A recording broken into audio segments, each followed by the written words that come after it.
Yeah, the takeover plot was 100 years in the making. Like I said, just like my LSF flyer or ship, as soon as I blasted off, someone else had another takeover plot that was 100 or 1,000 years in the making. They wanted to win and they wanted to kill people, and they didn't care how they killed people. Like I said, what it is it's a piece of uranium. It's not even depleted uranium. A lot of people say it's a depleted uranium round. It's like, no, no, no, no, no, no. It is not depleted whatsoever. No. In fact, they are highly radioactive and very dangerous to be around. Even with they put shielding on these rounds to basically make them so you don't die, basically. But they're highly, highly radioactive. What it is basically is on the tip.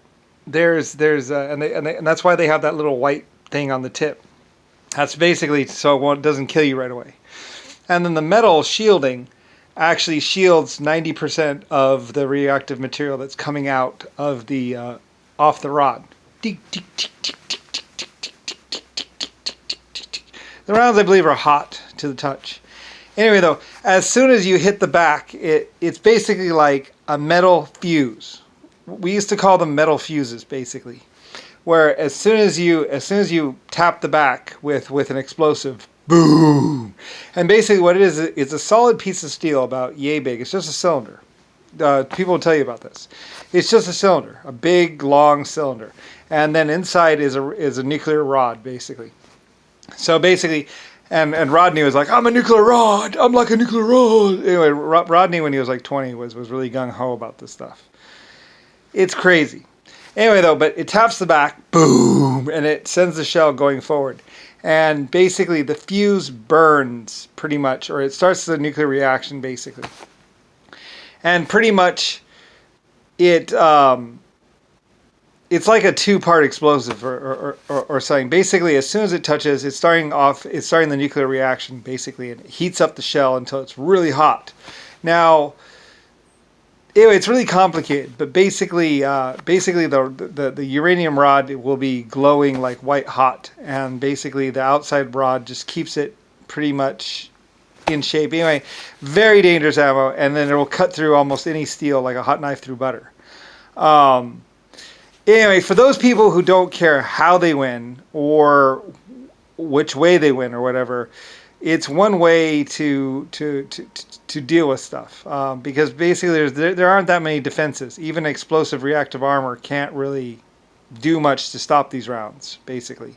And pretty much, basically, it turns the inside of the tank into a nuclear reactor, as basically these radioactive particles go and they're white hot and they're just burning. So basically, they burn everywhere. It's like it's a really nasty way to die. But it basically will kill everyone in the tank, pretty much. Anyone that's in that tank is dead. And if they're not dead from the heat, they're dead from the particle reaction. It's like basically turns an armored tank into pretty much a nuclear reactor, or the inside of a nuclear reactor, basically. And it cooks everyone from the particles and the heat. Mostly the particles. Mostly it's the particles that they're going around and they're zipping around, and basically a lot of heat, pretty much, because it's a nuclear reaction inside of a tank. They're very nasty. But anyway, somewhere around 1920, 1930, basically these people couldn't win, and they finally said, "Fuck it, we want to win. We don't care how." And they found the information on the nuclear rods, which is basically a nuclear shell, pretty much. It's actually a nuclear shell because it's a nuclear reaction that starts as soon as you tap the back. It's blazing, basically. It actually, if you're standing in between where the rod is fired, or where the shell is fired, and the object that you're about to get to, it actually bathes everything in particles as it's going to its target. So if you're even standing there, you can actually soak up a fair amount of radiation. It's psychotically bad. It's basic, like for instance, if you're just standing here, la la la la la, and one of those shells passes you, it's like shka, like that almost. I mean, it is very, like from point of tank to target, it will not kill. Like you'll just absorb a lot of radiation. It's basically like an uncorked reactor. It's basically the equivalent of taking a nuclear rod and going, "Hi!" Pretty much. That is a nuclear rod, and it is moving, and it is blazing. As it moves, it's basically doing a fan of nuclear particles to the target, and then it goes, and then it discharges everything. So if you're just standing there, it's like actually walking into a nuclear reactor and then walking back out. So anyway, so that's why it not only kills the tank, it kills everything to the tank. So it's just a psychotic. It's like the end all and be all to tank rounds. Basically, you go boom, and basically anything standing between you and that target is going to die, or be be on a limited amount of time, because it is actually leaving a nuclear. Like as it goes, it distributes charges. So even if you're just standing there, you might die. I forget exactly. I think you'll basically get a lethal dose of radiation from the shell passing you. I think it's supposed to be a lethal dose of radiation. It is psychotically bad. Psychotically, like it'll even kill birds. If a bird's flying and you shoot one of those shells, the bird will go. Eat. The shell does not have to touch a person for it to kill them. But anyway, that's what they were using in Desert Storm and all that kind of stuff. It's stuff that I wouldn't use.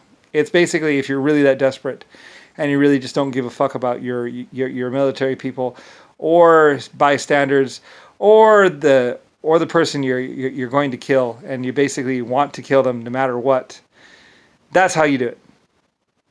But yeah, those are those. They say they're depleted uranium. They're not depleted at all. No. It's psychotically bad. Anyway, though, a bunch of people, Nixon, and a bunch of other people didn't care how they won or how they killed people. They just wanted to be able to kill people, and they didn't really care if their own troops got violently sick from just being around them. I mean, it's prolonged. Like if you were around those around those shells for any amount of time, you're dead. You're going to die. It's only a matter of time. Like I say, your immune system will be permanently compromised. They're very bad. I wouldn't even use them. Like there's other ways to do it. You can use a hot copper jet and some explosives. You don't need to go nuclear. But anyway, yeah. I mean, plastic explosive. Actually, a hardened steel rod and a hardened steel shell and plastic explosive and stuff is actually just as effective.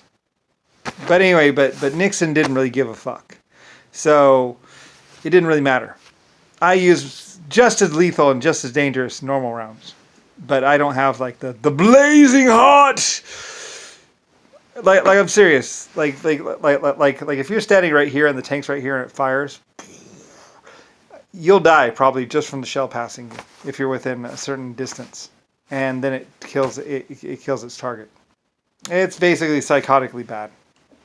Anyway, whatever. Anyway, somebody wanted to go nuclear. It's stupid. You do a little more work. Like I said, and they killed the German scientists that invented it. As soon as they invented it, they shot the German scientists for being war criminals and basically all that. Anyway, yeah. The Germans actually developed it. I mean, I know about it. I invented it back in the 1920s, and I was like, no, there's another way to do this. Let's find it. So we did. Plastic explosive and a charge. So basically when it hits, there's still a copper jet and everything else like that. You can do it another way. It's just that it's not quite as psychotic. And you might actually have to hit the engine rather than just hit it anywhere on the... If you're a lazy asshole, basically, a lazy piece of shit, you can hit anywhere on the tank and basically it'll kill the tank. Or you can just learn how to aim and hit the engine of a tank, and then you take it out. But yeah, it's a stupid man's weapon or shell.